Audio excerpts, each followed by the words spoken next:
जोहार दोस्तों, मैं उदय भारती आप सभी का एक बार फिर से स्वागत करता हूं एजुकेशन मैजिक के इस यूट्यूब चैनल पर। तो दोस्तों, जैसा कि हमने पार्ट 1 जो है इसका बना लिया था, तो ये हमारा जो है झारखंड बोर्ड का साइंस है, चैप्टर 3, जिसका नाम है जल अनमोल संसाधन। ये क्लास 7th का है दोस्तों। तो पार्ट 1 हमारा कंप्लीट हो चुका था। अब हम लोग पार्ट 2 को देखने वाले हैं, ठीक है। तो हम उम्मीद करते हैं कि आपको बेहतर तरीके से समझ में आए और आपको कोई समझने में परेशानी ना हो।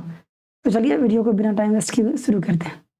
दोस्तों, हम लोग 5 नंबर तक जो है सॉल्व कर लिए थे, ठीक है, क्वेश्चन को। बहुत सारे एमसीक्यूज भी थे और बेसिक भी थे। तो चलिए 6 नंबर से शुरू करते हैं। 6 नंबर क्या बोल रहा है ड्रिप सिंचाई विधि क्या है, वर्णन करें।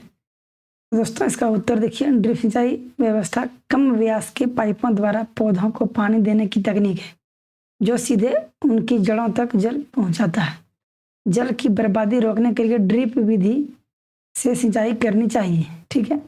ड्रिप सिंचाई जो है वो एक ऐसी व्यवस्था है जिसमें कम व्यास के पाइप द्वारा पौधों को पानी देने की तकनीक है, ठीक है। अगला 7 नंबर बोल रहा है भौम जल और भौम जल स्तर को दिखाते हुए एक रेखाचित्र बनाए, उन्हें चिन्हित करें। दोस्तों, इसका देखिए, ये भौम जल और भौम जल का स्तर है।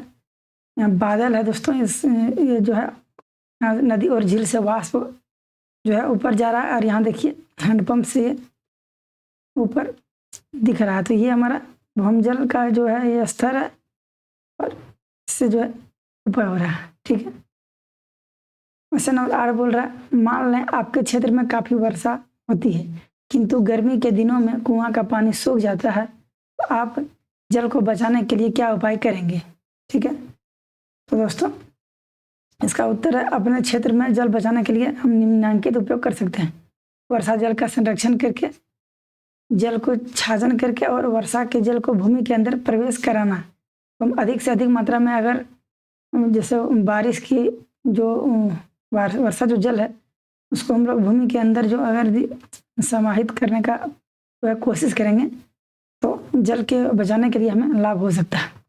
अगला, समझाएं कि भौम जल की पुनः पूर्ति किस प्रकार होती है। तो दोस्तों, वर्षा जल और अन्य स्रोतों जैसे नदियों और तालाबों का जल मृदा में से रिस कर भूमि के नीचे गहराई में अंतः स्रावित हो जाता है और भूमजल की पुनः पूर्ति करता है। तो यह जो है भौम जल की पुनः पूर्ति का प्रकार है। अगला है 10 नंबर, झारखंड सरकार गांव तथा शहरों में जल संचयन के लिए किस तरह का कार्य कर रही है, इससे हमारी क्या सहभागिता है इसमें। तो दोस्तों, इसका उत्तर हो जाएगा झारखंड सरकार गांव में डोबा का निर्माण कर रही है। तो डोबा होता है, मान लीजिए बड़ा तालाब हो जाता है और छोटा सा हो जाता है डोबा, ठीक है। ऐसी का क्षेत्रफल अगर मान लीजिए बहुत बड़ा हो गया तो ये हो गया पोखरा, तालाब हो गया, ठीक है। तो तथा जल संरक्षण संरचनाओं का निर्माण कर रही है। शहरों में जल संचय के लिए नए तालाबों का निर्माण कर रही है तथा पुराने तालाबों का जीर्णोद्धार कर रही है, ठीक है। तो जिससे जो है वह बारिश का जो है पानी का हमारा संरक्षण हो सके, ठीक है, और जो है संचयन इसका हो सके। अगला है पृथ्वी पर 3/4 भाग में जल है फिर भी पेयजल की समस्या है, कारण बताएं। दोस्तों, समुद्रों का जो जल है वो खारा है, जो कि पेय नहीं है, इसे हम पी नहीं सकते हैं। दूसरे, समुद्री जल भी गंभीर रूप से प्रदूषित है। इसके बाद पृथ्वी पर पाए जाने वाले जल का अधिकांश भाग प्रदूषित है। जनसंख्या वृद्धि से पेयजल पर भारी दबाव है। भूमिगत जल का अत्यधिक दोहन हो रहा है, परंतु वर्षा का जल भी भूमि में नहीं जा रहा है, ठीक है। इससे भूमिगत जल स्तर में भारी गिरावट आ रही है। इन्हीं कारणों से जो है पेयजल की समस्या आ रही है। देखिए कितना दूसरा पॉइंट है, समुद्र का जल खारा है जिसे पी नहीं सकते हैं। दूसरा जो है उसमें बहुत सारे प्रदूषण है, प्रदूषित जल है। अगला, किस वर्ष को संयुक्त राष्ट्र संघ ने स्वच्छ जल वर्षा के रूप में घोषित किया था। तो 2003 को अंतर्राष्ट्रीय स्वच्छ जल वर्ष के रूप में घोषित किया था संयुक्त राष्ट्र संघ ने। विश्व जल दिवस कब मनाया जाता है, तो 22 मार्च को विश्व जल दिवस मनाया जाता है, ठीक है। दोस्तों, आगे बढ़ते हैं। अगला है पृथ्वी का कितना भाग जल है। तो दोस्तों, पृथ्वी का लगभग 3/4 भाग जो है जल है, ठीक है। 3/4 भाग जो है जल है। आगे है प्रकृति में प्रकृति में जल किन किन अवस्थाओं में पाया जाता है?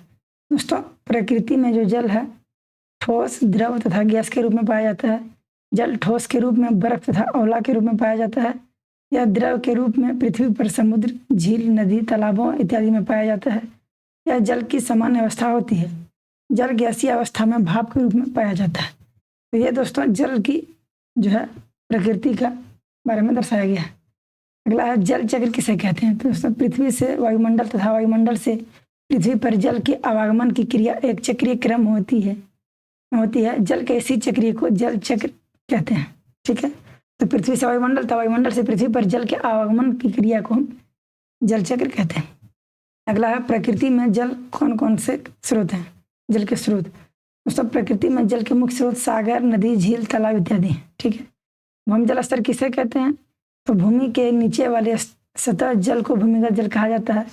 इसके ऊपरी सतह को भौमजल स्तर कहा जाता है, या मृदा की वह परत जहाँ से जल मिलना शुरू हो जाता है उसे भौमजल स्तर कहते हैं। आगे बढ़ते हैं, अंतः संवेदन किसे कहते हैं? ठीक है, तो वर्षा का कुछ भाग जो है मिट्टी के छिद्रों से नीचे रिसकर चट्टानों की दरारों से होता हुआ चट्टानों के ऊपर जमा हो जाता है। जल के इस प्रकार रिसने की क्रिया को अंतः संवेदन कहा जाता है। ठीक है दोस्तों, आपको हम आशा करते हैं कि समझ में आ रही होगी। सिंपल सा है दोस्तों, ये सब प्रश्न आते हैं एग्जाम में। भौम जल स्तर में कमी के कौन कौन से कारण हैं? तो दोस्तों, इसका उत्तर है भौम जल में कमी के निम्नलिखित जो है उत्तर है। ठीक है दोस्तों, थोड़ा सा अरेंज कर देते हैं।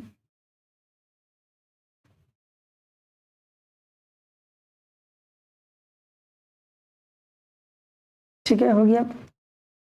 तो जनसंख्या वृद्धि, कृषिगत उपयोग, औद्योगिकरण, वर्षा का असमान वितरण, वन की कटाई और जल की बर्बादी। तो ये सब जो पॉइंट है दोस्तों, भौम जल स्तर में आई कमी के यही सब कारण है।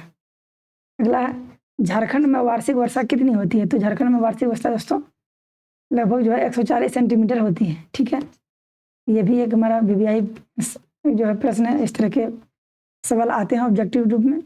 झारखंड में अधिक वर्षा कब होती है और कितने प्रतिशत? तो झारखंड में 80% से अधिक वर्षा जून से सितंबर माह के मध्य होती है। ठीक है, जून से सितंबर। अगला झारखंड के किन क्षेत्रों में 120 सेंटीमीटर वर्षा तक होती है? दोस्तों, गढ़वा, पलामू, चतरा जिले का उत्तरी भाग, कोडरमा, हजारीबाग एवं गिरिडीह जिले के उत्तरी भाग, गोड्डा इत्यादि क्षेत्रों में औसत वर्षा 120 सेंटीमीटर से कम होती है। ठीक है दोस्तों, यहाँ 140। अगला है 24 नंबर, भौम जल स्तर के नीचे गिरने के लिए उत्तरदायी कारकों का वर्णन करें। दोस्तों, भौम जल स्तर के नीचे गिरने के लिए निम्नलिखित कारण जो है ये जो है उत्तरदायी हैं। पहला है जनसंख्या वृद्धि। तो जनसंख्या बढ़ने से भवनों, दुकानों, कार्यालयों और सड़क निर्माणों की मांग बढ़ जाती है। इससे कृषि हेतु भूमि उद्यानों और खेल के मैदानों जैसे खुले क्षेत्र में कमी आ जाती है। इसके कारण भूमि में वर्षा जल के अवस्रवण की दर जो है कम हो जाती है। ठीक है, बढ़ते हुए उद्योग। तो जल का उपयोग सभी उद्योगों में किया जाता है जिसे भूमि से निकाला जाता है। उद्योगों के बढ़ने से भौम जल का उपयोग भी बढ़ता जा रहा है। अगला है कृषि कार्य। कृषि के लिए भौम जल का उपयोग दिन पर दिन बढ़ता जा रहा है। इसके परिणाम स्वरूप भौम जल स्तर में लगातार जो है गिरावट आ रही है। अगला है जल चक्र का वर्णन करें। दोस्तों, इसका उत्तर है जल के विभिन्न स्रोतों सागर, नदी, झील इत्यादि से जल वाष्पीकरण होता है। पौधे भी वाष्पोत्सर्जन क्रिया के दौरान जल जो है जल वाष्प मुक्त करते हैं। ये सभी जल वाष्प वायुमंडल में जाकर बादल का निर्माण करते हैं और बादल संघनित होकर जो है पृथ्वी पर बर्फ, वर्षा तथा ओला के रूप में वापस चला जाता है। वर्षा का जल जो है अधिकांश भाग नदी नालों से इत्यादि होता हुआ सागर में पहुंच जाता है। पता है दोस्तों, ये बीच में लाइन कहाँ से आ रहा है, टाइपिंग में मिस्टेक है। वर्षा जल का कुछ भाग संचित होता है। यह जल पुनः चापाकल, नलकूप द्वारा सतह पर लाया जाता है। पौधे भी मिट्टी से जल का अवशोषण करते हैं। इसी प्रकार प्रकृति में जल का चक्र रहता है। ठीक है दोस्तों, तो आपको वीडियो कैसी लगी हमको कमेंट करके आप बताइएगा दोस्तों। तो आज के लिए इतना ही। हमारा जो है ये वीडियो जो है पूरा कंप्लीट हो चुका है। तो पार्ट 1 और पार्ट 2 आप देख लीजिए। तो हम उम्मीद करते हैं आपसे कि आपको बेहतर तरीके से समझ में आई होगी वीडियो। तो thank you so much video में बने रहने के लिए। दोस्तों, चैनल को सब्सक्राइब कर लीजिएगा और बेल आइकन को प्रेस कर लीजिएगा।